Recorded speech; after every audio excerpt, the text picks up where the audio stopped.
My Adventures with Superman is one of the most inexplicable DC shows I've ever seen. It's a Superman show that plays fast and loose with the Superman mythos, a DC show that delights in making DC characters look unrecognizable, a romantic comedy that's neither romantic nor comedic, a show that thinks it's being progressive but really just makes a mockery of itself, and a kid-friendly enough show that it could have easily aired on Saturday mornings or weekday afternoons, but which airs at midnight on Adult Swim despite clearly not being made for adults.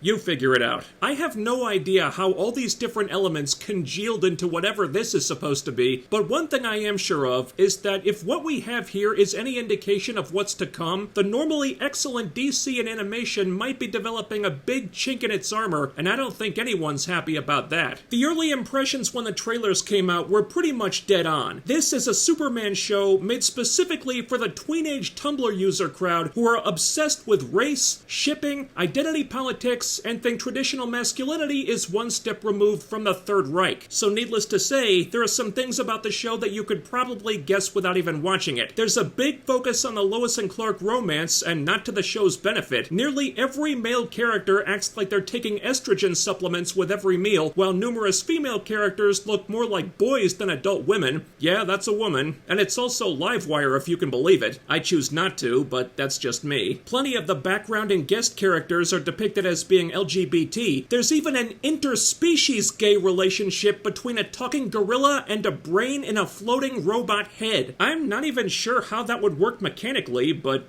you do you, bro. Also, I got the sense that whoever was designing certain background characters was a not-so-subtle chubby chaser, and they were definitely clamoring for every single diversity point they could possibly shoehorn in there because almost all significant characters outside of the Kent family have been race-bent. Perry, Jimmy, even Lois. Yeah, this ambiguously ethnic-looking dude is Lois's dad, which I guess means we've got another case of changing the race of the character to conform to the voice actor. Because God forbid those two things not match up, and all these things clearly took precedent over making an actual Superman show. And before anyone says anything, I actually like the voice actress. I think she does a good job and has good comedic timing. I don't have a problem with her, and I don't have a problem with her playing Lois. I think that's fine. I'm just pointing it out. So sit down and relax. Now, I don't say all this to criticize, and I don't say it to start another culture war argument. I could, but I'm not. I'm saying it because I think context is important to understand how ideologically driven the writers are, and that with all this stuff being present, the fact that the show is even as good as it is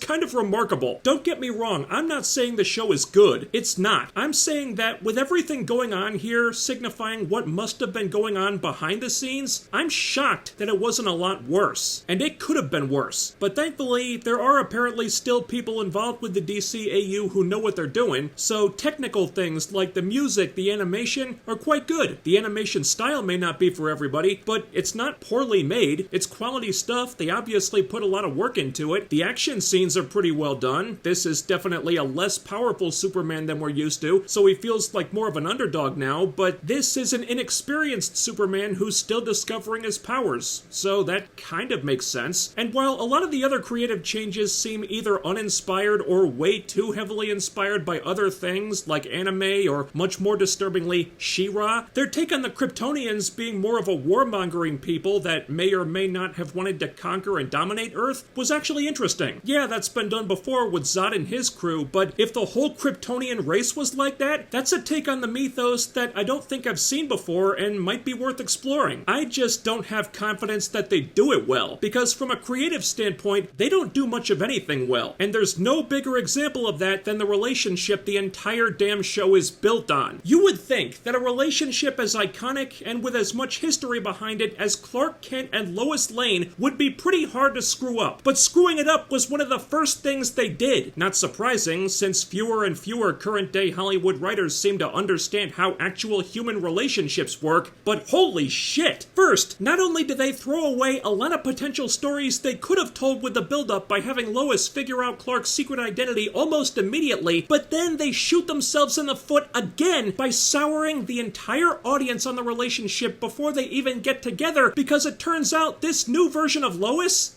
is kind of intolerable. My guess is the writers thought they were playing the girl boss card when Lois confronts Clark about being Superman, getting all angry and offended with him, making him feel bad for not confiding in her, for not telling her the biggest secret in his life, this deeply personal and potentially dangerous secret that he's never told anybody. Bear in mind, they've only known each other for a few weeks at this point, but this doesn't make Lois look strong, or tenacious, or even lovably neurotic. It sure as hell doesn't show us why Clark is so enamored with her. It makes her look batshit crazy and irrational to the point of madness. This isn't organically building up a romance. It isn't stoking the fires of a will they won't they. This is selfish, entitled, toxic behavior. And I guarantee you, if the genders were flipped, it would have been presented that way. But they're not, and I'm pretty sure the writers intended for us to be on Lois's side here. Bitch, please.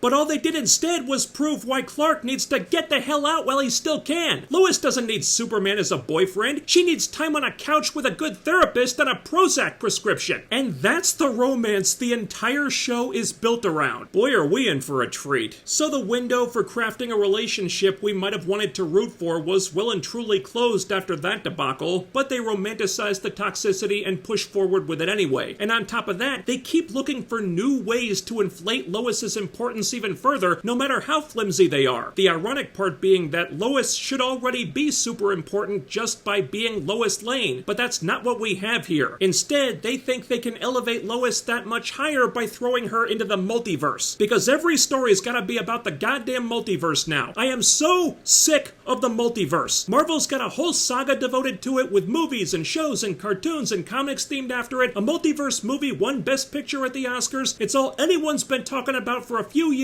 and now I'm tired of it. Enough with the f***ing multiverse. Change the bloody record and move on to the next thing, Hollywood. Now, is there a basis for the League of Lois Lanes in the comics? Maybe? I don't know. What I do know is that it feels really out of place here, and plays like they're just trying to awkwardly jump on the multiverse bandwagon for the sake of a bunch of Lois-themed Easter eggs and the tease of an evil Superman that no one is going to buy into, because the idea of this version of Supes turning to the dark side is more laughable than any of the quote-unquote jokes on this show. Although,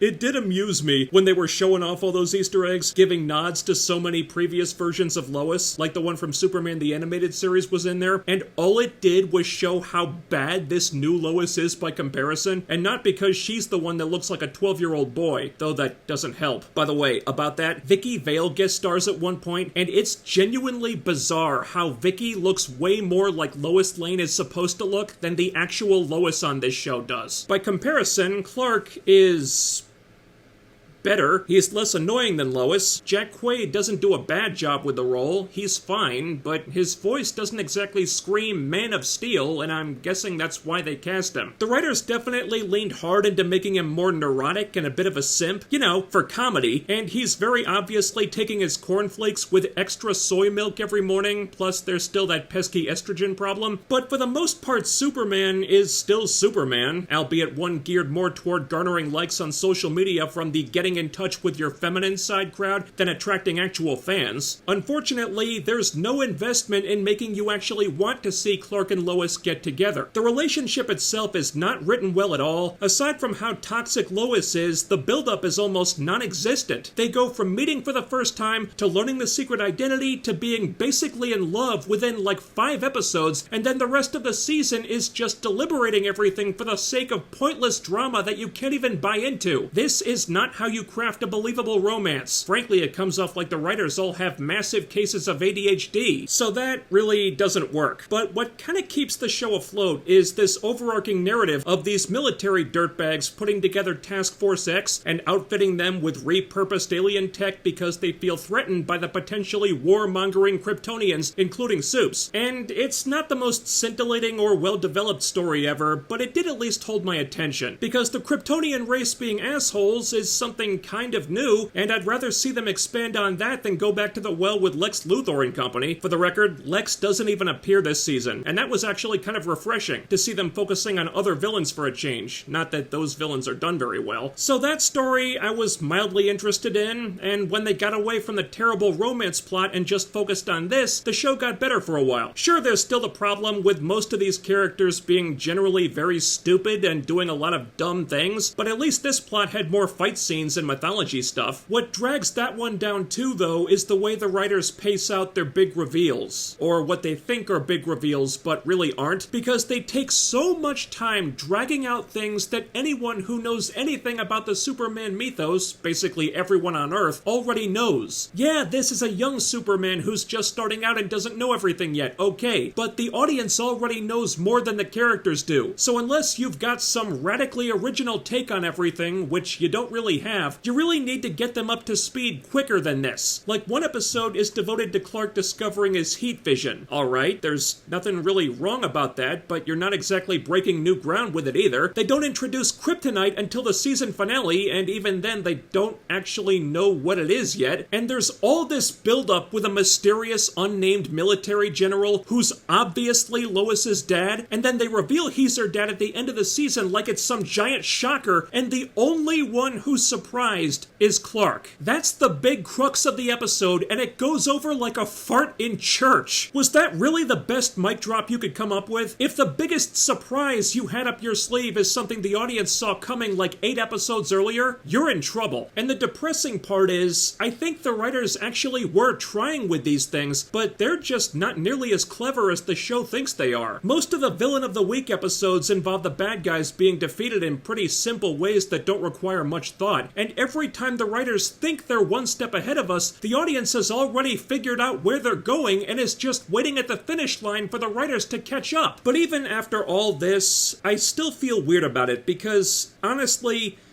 I don't really hate this show. And don't get that twisted, the writing is not particularly good and it's woke as hell, but unlike a lot of similar crap I could name, it doesn't feel mean-spirited. The male characters aren't turned into assholes just for being men, Clark is still a good person, the romance might suck, but neuroses aside, by the end of the season I felt like Clark, Lois, and Jimmy genuinely cared about each other, and there are enough attempts at doing something interesting with the Superman mythos and doing callbacks to previous iterations and stuff that made me feel like the writers had some kind of respect for the IP and weren't just using it as a vehicle for their bullshit fanfiction. I didn't get the sense that they had some petty up agenda to shove down our throats and wanted to burn everything down like I got with Batwoman or She-Hulk or Witcher Blood Origin or Velma. As flawed as My Adventures with Superman is, it does at least seem to want to encourage positivity. The writers may not be that talented, but from what I've seen, they don't come off like loathsome assholes exactly, more like people who have been brought up in an era where the entertainment industry is getting packed to the gills with soy lattes and safe spaces, and the type of stupid crap you see in this show has been normalized, so they don't know any better. They've just been taught to think that this is what's good. I don't know how you fix that. So instead of hating this show and these writers, I just kind of feel sorry for them. My Adventures with Superman is earnest in the way it tries and mostly fails to do something fun with this premise, but it never manages to rise above what modern Hollywood writers have been brainwashed by years of Tumblr fanfic and gender studies classes to think passes for actual quality. It's well made on a technical level, and there are just enough decent-ish ideas buried in the Kryptonian plot to make me regret the show this could have been in more capable hands, but unless the next Bruce Timm or Paul Dini are coming up through the ranks and working hard to stand out in the crowd of participation trophy recipients who work at DC nowadays, I don't think those more capable hands are likely to come around anytime soon. Thanks so much for watching, and while you're here, do all the other YouTube things. Ding the bell icon and follow my social media to be notified when I upload new stuff, the links are down there, and help me fight back the YouTube algorithm and reach my goal of 50,000 subscribers by the end of the year by hitting that thumbs up, leaving a comment, sharing the video, subscribing to the channel if you haven't already, making sure you're still subscribed, and anything else I may have forgotten. That's all for now, but I'll be back with more soon. Take care, stay tuned, I'll see you next time.